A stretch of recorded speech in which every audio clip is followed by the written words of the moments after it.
누가복음 2장 22절부터 마지막 52절까지 말씀입니다.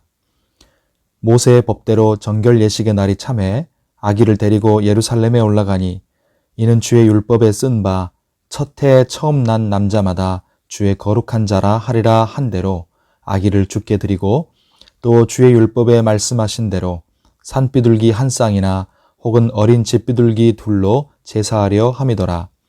예루살렘에 시므온이라 하는 사람이 있으니 이 사람은 의롭고 경건하여 이스라엘의 위로를 기다리는 자라. 성령이 그 위에 계시더라.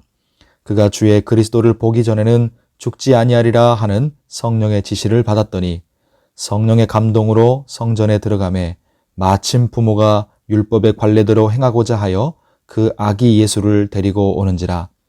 시므온이 아기를 안고 하나님을 찬송하여 이르되 주제여 이제는 말씀하신 대로 종을 평안히 놓아주시는도다. 내 눈이 주의 구원을 보았사오니 이는 만민 앞에 예비하신 것이요 이방을 비추는 빛이요 주의 백성 이스라엘의 영광이니이다 하니 그의 부모가 그에 대한 말들을 놀랍게 여기더라.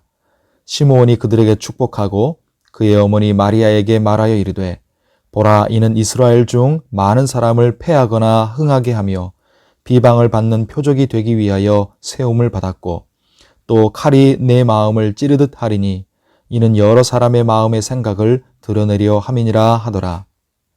또 아셀 지파 바누엘의 딸 안나라 하는 선지자가 있어 나이가 매우 많았더라.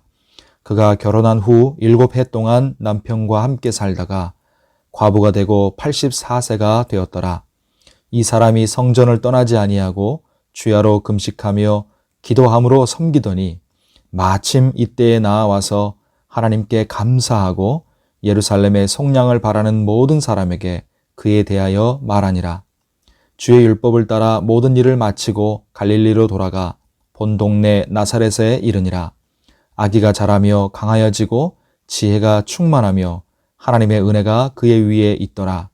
그의 부모가 해마다 6월절이 되면 예루살렘으로 가더니 예수께서 12살 되었을 때에 그들이 이 절기의 관례를 따라 올라갔다가 그 날들을 마치고 돌아갈 때에 아이 예수는 예루살렘에 머무셨더라.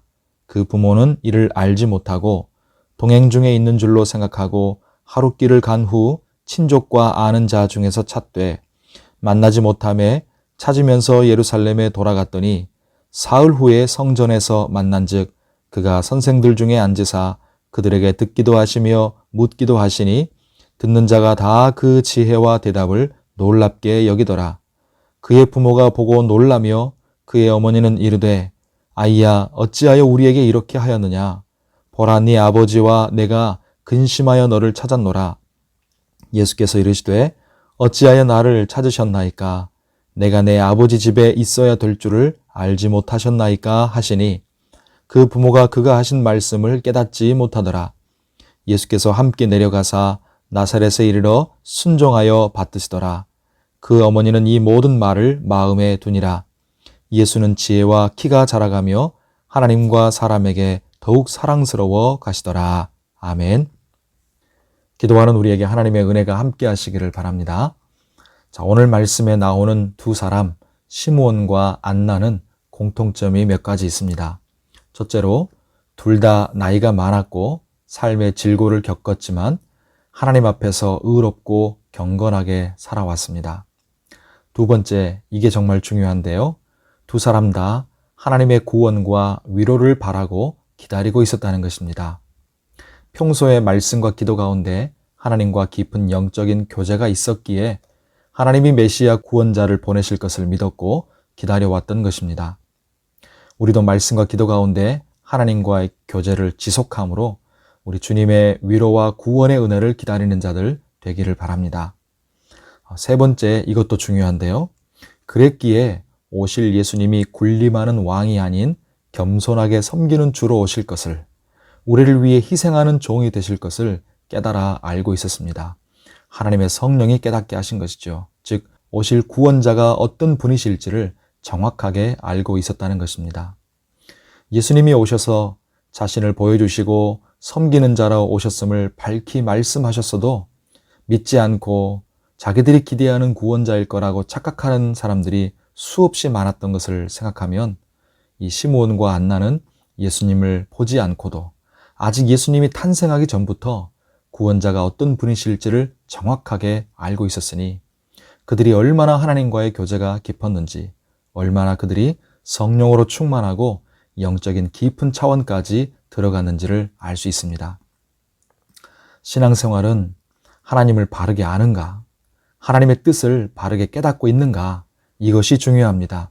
열심보다 방향이 더 중요하다는 것입니다.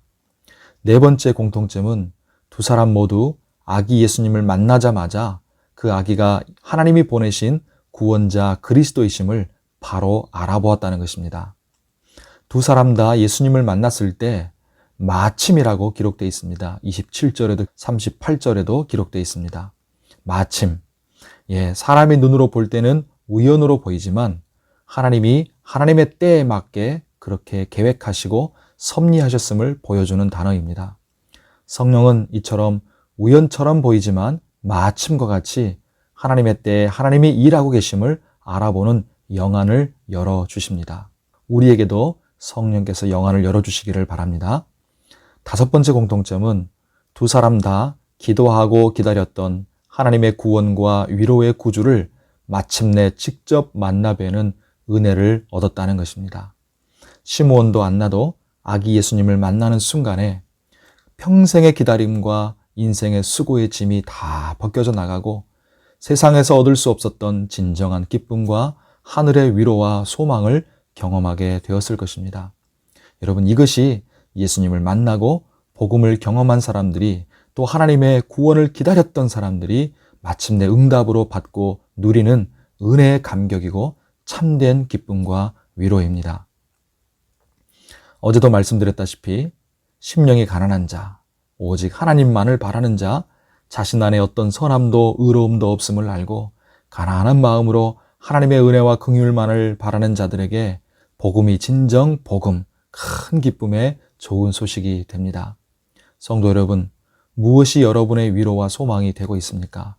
여러분은 어디서 참 기쁨과 위로를 얻고 계십니까? 우리에게 복음은 무엇이고 예수 그리스도는 어떤 분이십니까?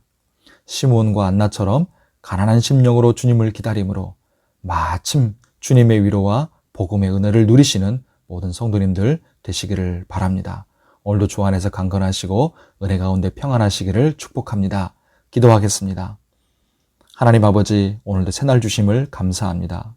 나의 열심보다, 나의 공로와 행위보다 하나님을 바르게 알고 하나님의 뜻을 바르게 깨닫는 것이 더 중요하다는 것을 우리가 다시 한번 깨닫게 됩니다.